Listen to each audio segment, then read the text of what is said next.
Several years ago, I went through a period of burnout as a newly qualified doctor. I was basically living in survival mode for way too long. And since then, I've made it my mission to improve my life and live life to the fullest. And what I've realized is that it's not necessarily the big sweeping changes that have the most impact on how much you're enjoying life.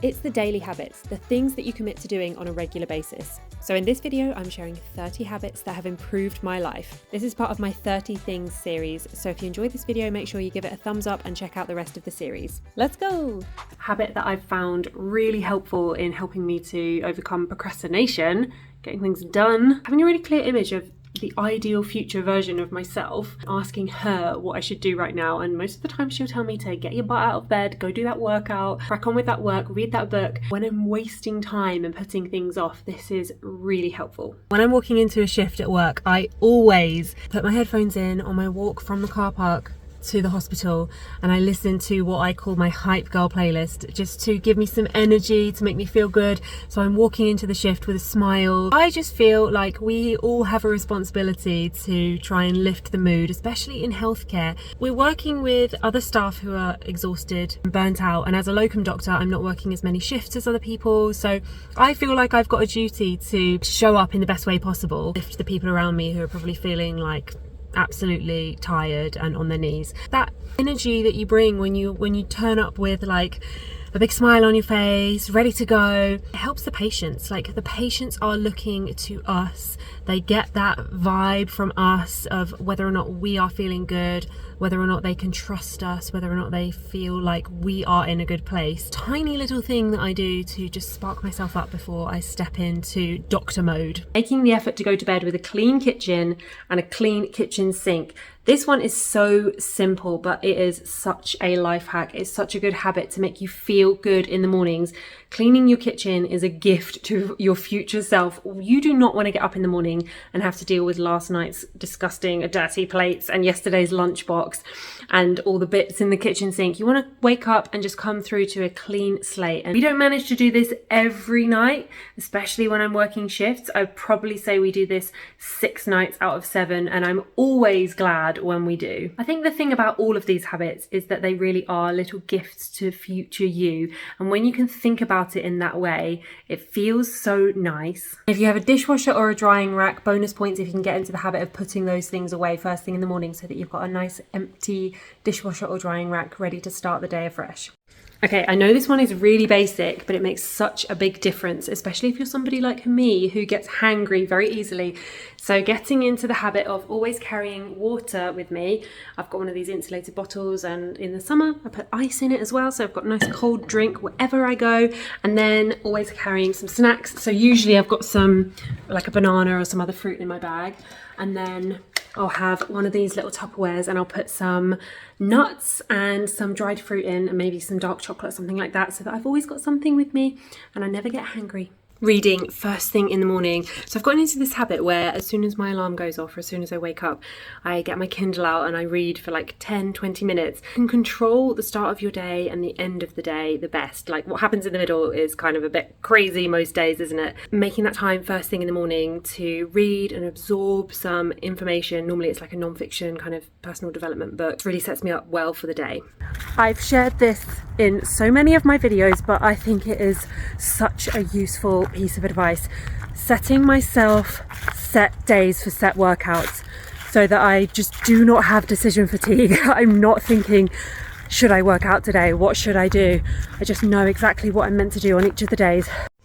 Making a habit of drinking a smoothie every day is such an easy way to get lots of fruits and vegetables into your diet, especially if you're a busy person like I am working as a doctor.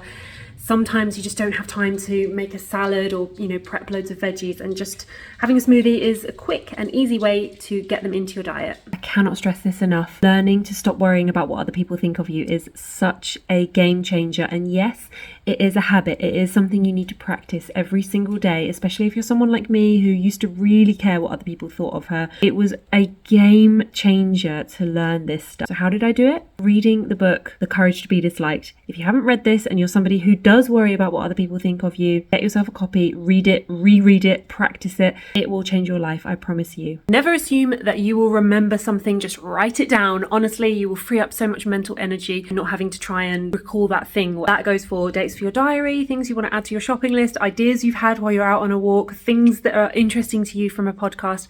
Write it all down. Setting timers. I like to use a 10-minute or a 30-minute or a 2-hour timer to do all my cleaning. So 10-minute timers. This is for when I've had like a really busy day and I just want to sit and relax, but I set a 10-minute timer just to give my space a quick tidy, a very quick clean, just get whatever I can done in the 10 minutes. And I always feel better afterwards knowing that my space is a bit tidier and a bit neater. 30-minute timers, that's more of a day-to-day one. Just speed clean, quickly clean the kitchen, the bathroom, make the beds, that kind of thing, put the laundry away.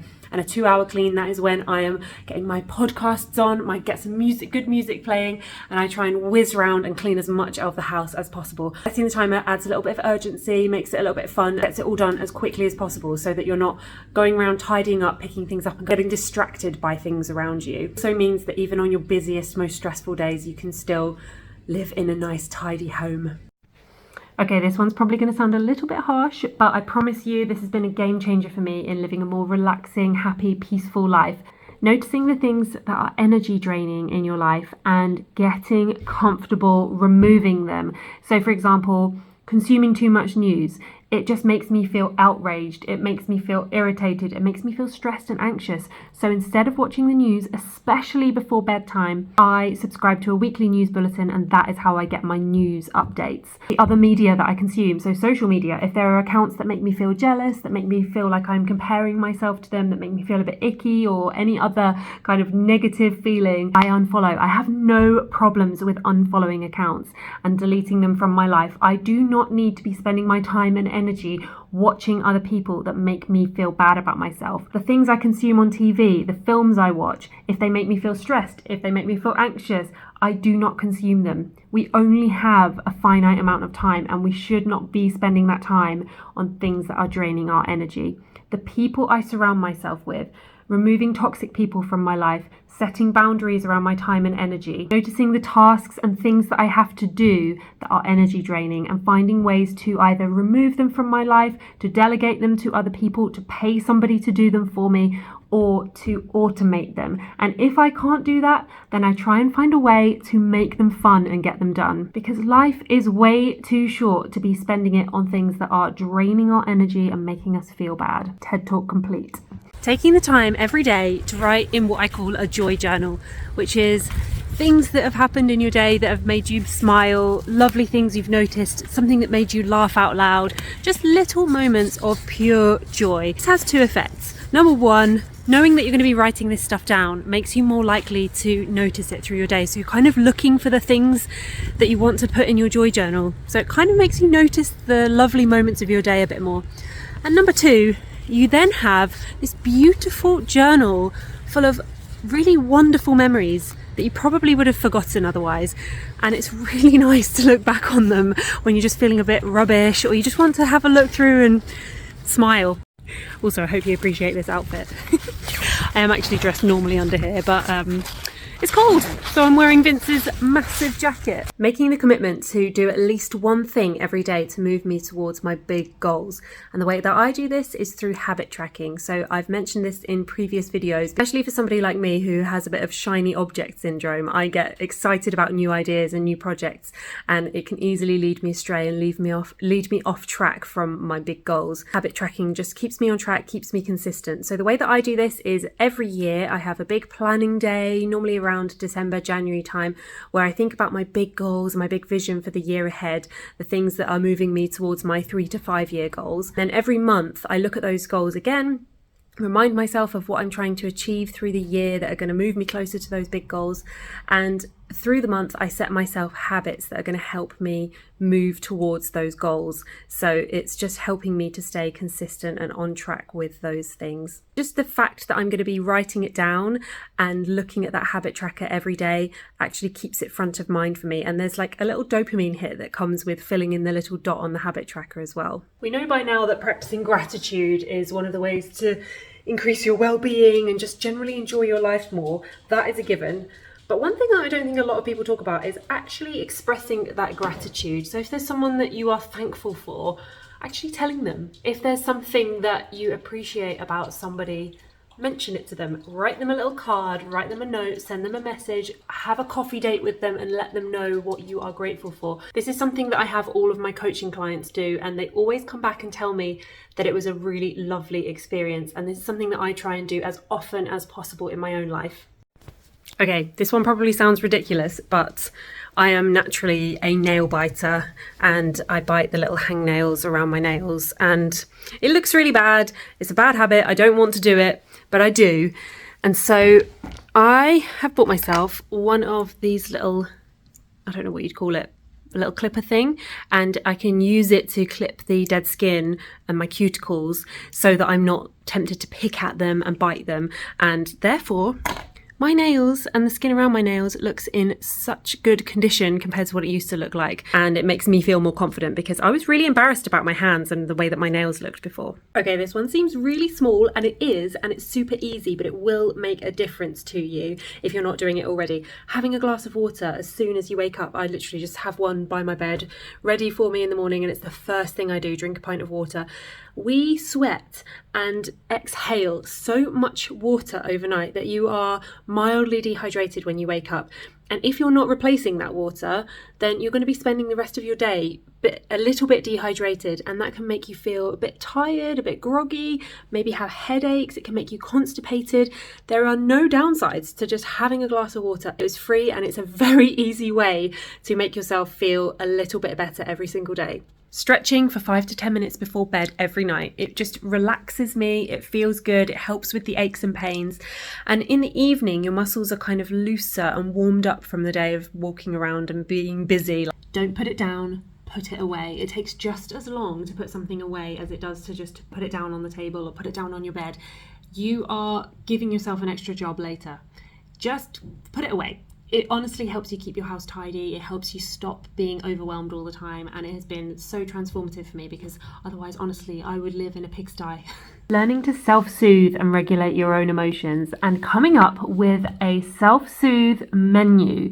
So basically things you can do to put yourself in a better mood when you feel crappy. On my menu, I have things like journaling, watching a feel-good film, and I literally have a list of the films that make me feel good, listening to upbeat music and having a bit of an at-home dance party, having a long bubble bath, or having an everything shower where I wash my hair and exfoliate and all of the rest of it and feel so much better afterwards. Reading, journaling, calling a friend or a family member, basically having those things written down on an actual list so that when you're feeling a bit rubbish, you can just go to that list and you're not having to think, oh, what am I going to do to cheer myself up? Because a lot of the time when I feel like that, I'm overwhelmed and I just do not want to be making a decision. I just want to pick something and be done with it. And that is why it's so helpful to have that list, and then to have the list of sub things in there as well, like the films and the books and the TV programs that are going to make me feel better. I always know that when I'm unwell, I love to watch Mary Berry cooking shows or Downton Abbey. There's just something relaxing and soothing about those things. So get yourself a self-soothe menu.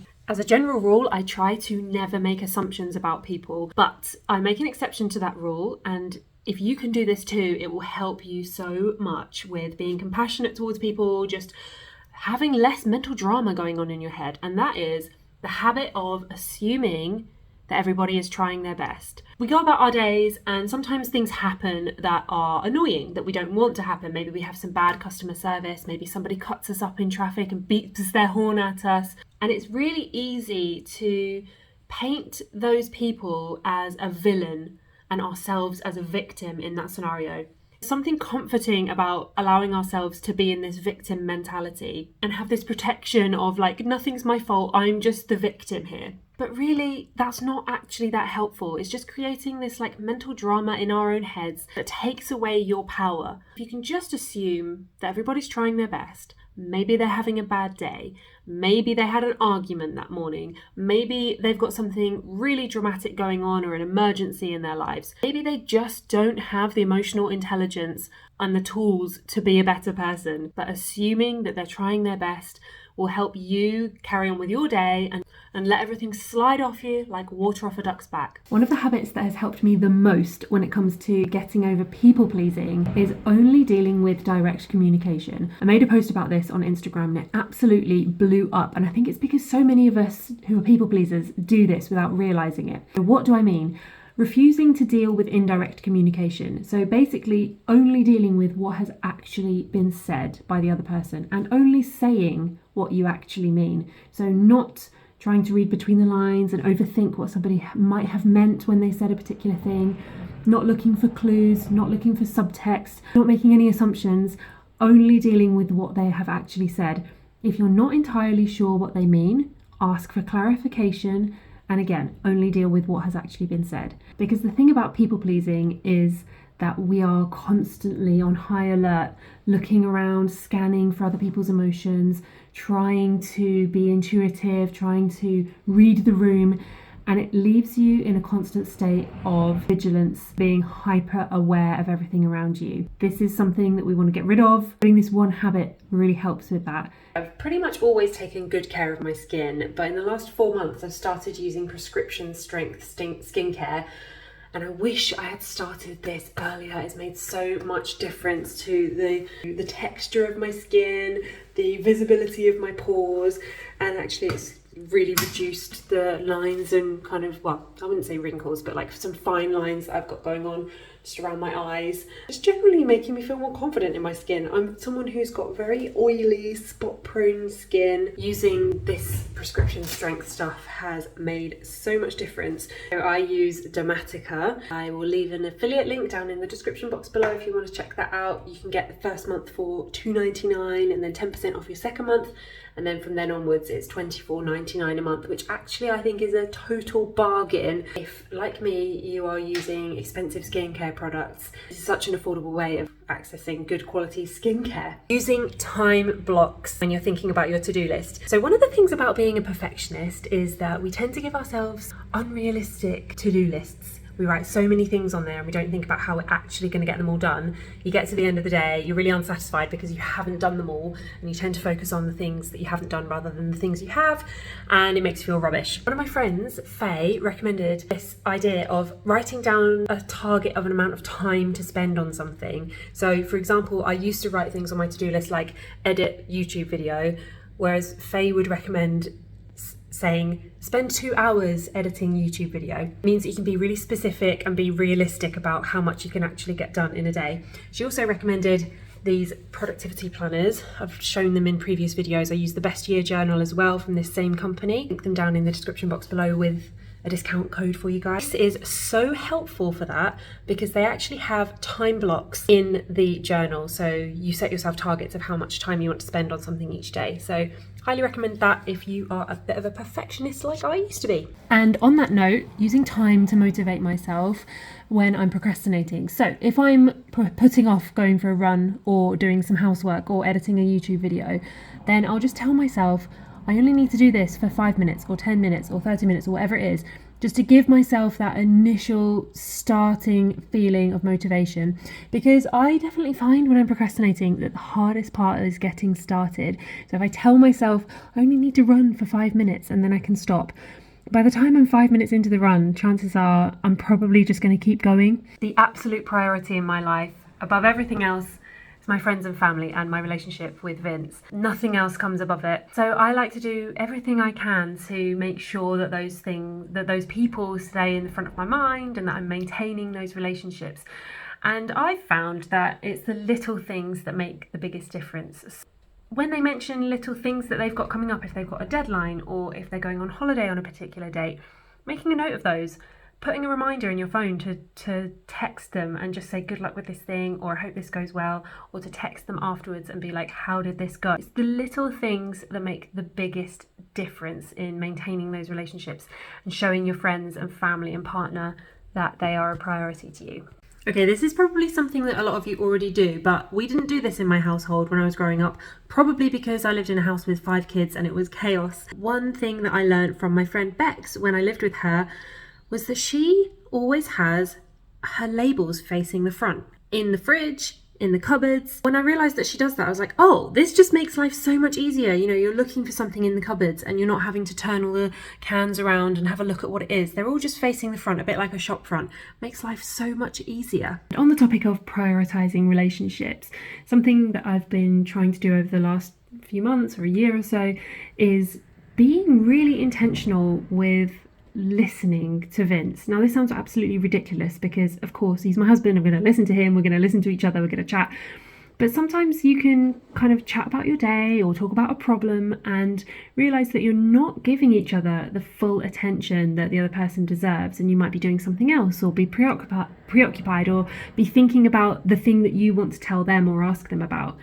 So I've really made an effort to be totally focused on what he's saying when we're having some quality time together. And it makes so much difference to make sure that each other is feeling heard, feeling listened to. Because after 10 years together, sometimes things can just start to drift and you notice that you've actually had a few days where you haven't properly connected. You've just talked about chores, to-do lists, bills, you know, all of those kinds of things. There is so much evidence to suggest that more time outside improves your mental health, improves your physical health. And I know that's true for me. You know, the times that I can think when I was like totally living in survival mode, I was definitely spending a lot more time indoors, especially a lot more time indoors, often in windowless places. A&E, the place where I work, doesn't have any windows. You're looking at a screen the whole time. So one of the things that I've been trying to do since January is spending at least 30 minutes outside every single day, and I've been tracking it on my habit tracker to try and keep me accountable, try and keep me motivated to do it. And I've made a commitment to do it no matter the weather. So even if it's cold, even if it's raining, even if it's snowy, I'm outside. And you know what? You kind of realise that you shouldn't be beholden to the weather. I used to, like, if it was raining, I used to think, well, that means it's an indoor day. But honestly, you just put on a coat or a big, like, rain suit thing that I've got on here that absolutely looks ridiculous. Put the right clothes on and you can go and enjoy some time outside no matter what. One of the things that I've really enjoyed doing is bringing a cup of tea with me and sitting and doing some journaling outside, taking Tilly on a walk, sitting on a bench and just chilling out. It is so nice. Making the time and effort to make your meals and your drinks a little bit fancy schmancy. So I love to have my juice out of these crystal glasses that were from Vince's grandparents. And I've got this teapot that I love to use when we've got guests over. It is so gorgeous. This is something that my mum bought me for a birthday present. And I also often make loose leaf tea from this teapot that's a 2-cup one. Vince's parents gave us this loose leaf tea. And I also used to always drink loose leaf tea, green tea when I was studying. I found it so helpful and it felt like a really nice ritual to go and make myself a pot of tea and just pour myself a little cup as I'm studying. Kept me focused, kept my concentration going, and it felt fancy to drink out of a teapot. So on weekend mornings, we'll make a pot of tea, make some brunch and have a cuppa in bed in the mornings. And it feels like such a treat to do it this way. Using nice things, making proper tea, proper coffee, just make you feel like you deserve nice things. Taking really good care of my teeth, flossing every day, using an electric toothbrush. Oh my goodness, it makes your teeth feel so much cleaner than using a manual toothbrush. I'm a bit embarrassed to admit this, but in my early 20s, I probably had about 5 or 6 years where I did not go to a dentist at all. I just didn't bother booking the appointments and thought, oh, I'll be fine. And I ended up having to have lots of expensive and lengthy and horrible dentist appointments that resulted in me developing a bit of a phobia of going to the dentist. So now I take really good care of my teeth and I get regular dental checkups every 6 months. And that brings us to the end of this video. If you've watched all the way through, make sure you leave a thumbs up and let me know down in the comments if there are any habits that you think that we should all be incorporating into our lives. Let me know if I'm missing any. If you've enjoyed this, then you're going to enjoy the rest of this playlist, the 30 things playlist. I'll leave that linked on the screen. Thanks for watching and I'll see you next time. Bye.